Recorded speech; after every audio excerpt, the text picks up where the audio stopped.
Hey everybody, it's Chris Eads, and our line is Wootini, here with another Gay Gamer video podcast episode for you. As you might have noticed, there was no new episode last week. Real life got in the way, as it often does. So let's just jump in, but real life continues to get in the way, so there isn't as much to talk about this week as I was afraid there was going to be, so it won't be too long, I promise, okay? So we'll start with movies. I went to see Nosferatu, the newest remake / adaptation of the silent classic.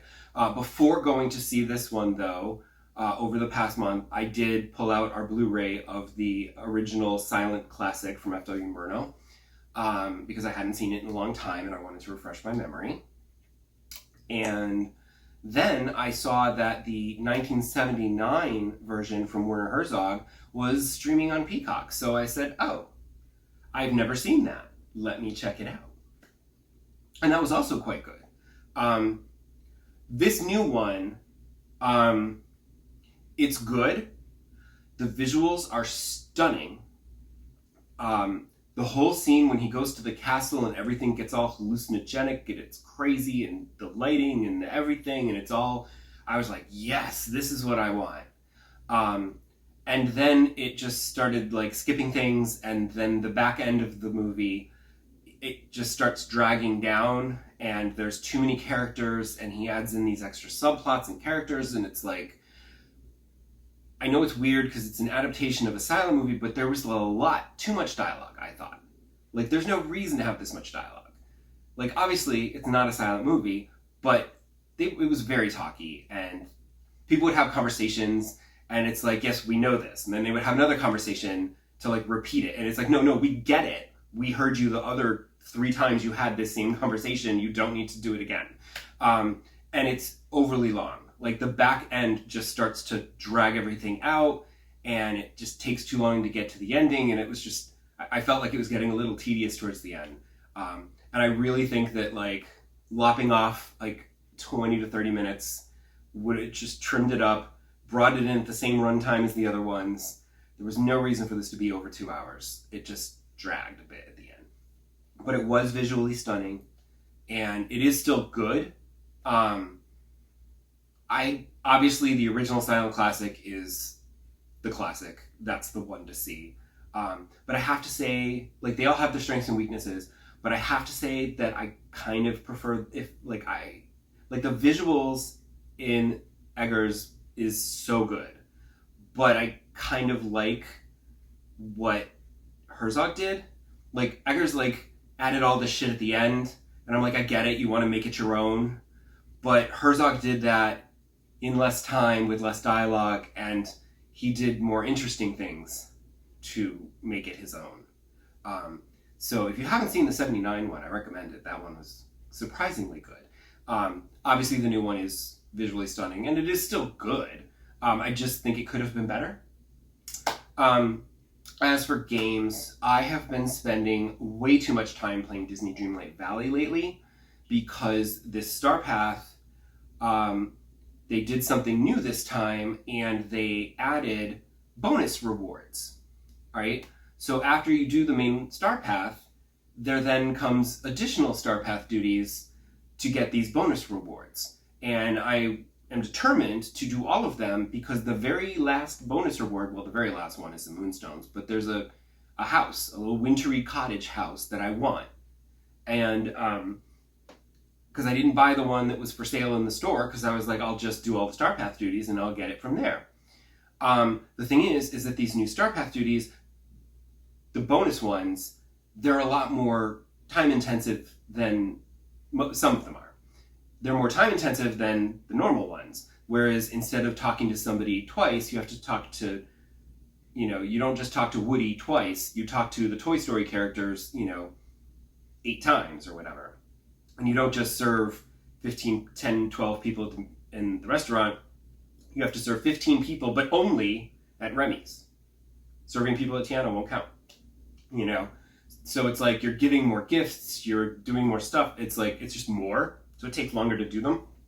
But I was very happy earlier today, before I recorded this. I played for a little bit because I was trying to get some people in the restaurant, and then later in the day it'll refresh and I can get some more people, and it won't take as many days to do it if I can do it multiple times a day. And I finished something, and suddenly there were no new Starpath duties. And once you go from the 6 down to 5, and that means there's no more coming, then you're in the home stretch, which is good because there's only a few weeks left. So I want to make sure I get that house. So I have been spending a lot more time playing Disney because I've been trying to do those Starpath things. And so I spend more time than I normally would. And then I'm also playing a lot of Infinity Nikki because it's still weirdly addictive, and I'm playing all this stuff, and I just make so much progress because I can't stop playing it and playing dress up. And the problem is I got excited one time because I was playing Disney, and I got a pop-up in the corner. I was loading up Disney, and I got a pop-up in the corner on my PlayStation that said, Infinity Nikki has updated in the background. And I was like, oh, finally. Because as you know from previous episodes, I've complained that you sometimes go to play Infinity Nikki, and it's like, no, I have to download a bunch of updates before you can start playing. Please wait. So here I'm like, oh, finally, they've done something so it'll update in the background, and I don't have to wait. Except, when I later went to play Infinity Nikki, it was like, hey, I've got to prepare to download some stuff. And I'm like, you just did. And it still had to download more. And I was like, oh, come on. And then it started this because there was a new event, a limited time event. This is like the Shooting Stars event. So I'm like, okay, fine. And I couldn't start like the main Shooting Stars quest until after I finished the quest I was on. Unfortunately, it was a main story quest for the game, so I had to like do the boss battle and do this other stuff, and then go and like talk to somebody, and then it was like, okay, quest over, now you may go to the new area called Stoneville and explore there, and the story continues there. And I'm like, great, except I need to go back to Wishfield because I want to do the Shooting Stars mini quests and do all of that stuff. The problem is, as soon as I finished the quest, I got a pop-up saying, join the Shooting Stars celebration, click here to restart your game. And I had to restart my game, and I think it actually did. I mean, this was a couple weeks now. It had to download more stuff. And I was just like, are you freaking kidding me? Like, I couldn't just go. It wasn't already in the game. I had to like restart the game to like reset it so it would do this Shooting Stars thing. And I'm just like, oh my God. So that was a little annoying. It's also interesting to me because I'm seeing this trend with, I never played any of the mobile Nikki games, but this is a delightful open world adventure game, and I've been enjoying it, but I'm a little concerned that like I'm still trying to do the main story quest and then all of the assorted side quests that I stumble upon as I'm doing that. And at the same time, it seems like every few weeks they're like, here's a new event with like limited things that you can do, and do this and do that and do this and do that, and you can get these things and those things and all these special rewards. And I'm just like, okay, it's like the Disney Star Path, except it happens more often, and it's like, how am I supposed to play the actual game while I'm being distracted by all of this like limited time side quest things and events and stuff? Thankfully, with this one, they had like these 2 new limited edition outfits, and I didn't really care for either of them, so I was like, yeah, I mean, I did resonate a couple of times just to like get some stuff, and I got some pieces, and I'm just like, I guess I might wear that dress someday, but I didn't care about collecting the whole outfit like I did with that other one with the Marilyn Monroe thing. That I needed. But between those 2 games, they've been taking up a lot of my time, and therefore I've not been playing a lot of Starfield, which is sad, because I enjoy Starfield still. I mean, I have played it over the past couple weeks. I have played it a lot, and I did a bunch of missions. I will say that one thing I discovered last week was that I just really don't like that character, Megan, whatever her name is. She's so annoying. I can't deal with her.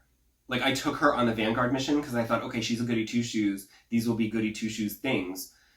And then I'm like talking to like the president of the UC, and she's like, we're really sorry we didn't believe you, but thanks for saving our lives. And I'm like, yeah, well, now you... And I gave her a little snark back. And she was all like, how dare you talk to the president that way? And I'm just like, oh, lady, ease up. Come on. You know, every time I pick a lock, she's like, I'm not gonna ask where you learned to pick locks. And I'm just like, oh my God, you're such a pain. So like, I really don't like her, and I just can't stand her, and I will not be taking her on any missions. I've decided what I think I'm going to do is I'll take her on the missions when I go to find artifacts and stuff, because then I'm like only fighting bad guys, and it won't be like breaking into places or like persuading and lying to people and stuff to try to get things, because she'll just be annoyed at me for that. I'll bring Sam or Barrett with me for that, because I just can't. She's so annoying. So I don't like her. The other thing that I've realized about Starfield is that when I wanted to play it from when it first launched. It just took me a while to get an Xbox finally, so I could play it. I thought it was going to be like Skyrim and No Man's Sky had a baby. But it's more like Fallout and No Man's Sky had a baby. Because it's much more realistic, and it's not as fantasy, and the visuals aren't as beautiful. But I was really hoping that some of these planets that I'd be visiting would be like No Man's Sky planets. And they'd be colorful, they'd have interesting vegetation and alien life on it. And I have to say that like 80% of the planets I'm going to, rocks. Sometimes it's desert rocks, sometimes it's snowy rocks, sometimes it's just sort of gray, muddy rocks, I guess. Just rocks everywhere. And I'm just like, eh. Like, I was excited the other day when I was playing, and it was a very low-gravity planet, and there was, like, this ruin, and there were these pieces of the ruin that were, like, sort of floating about, and I was like, okay, that's visually interesting, let me take a picture of that. But I am not using the photo mode in Starfield as much as I expected I would. There's just not a lot of pretty stuff to take pictures of. It's like Fallout. It's, like, it's too realistic. It's still fun to play, but it's not pretty that I want to take pictures of things, so... Who earns for that? And that's basically all I have to rant about this episode. I told you it wouldn't be too long. See? I kept my promise. I will see you back here next time, and I'll have more to talk about. See you then. Bye!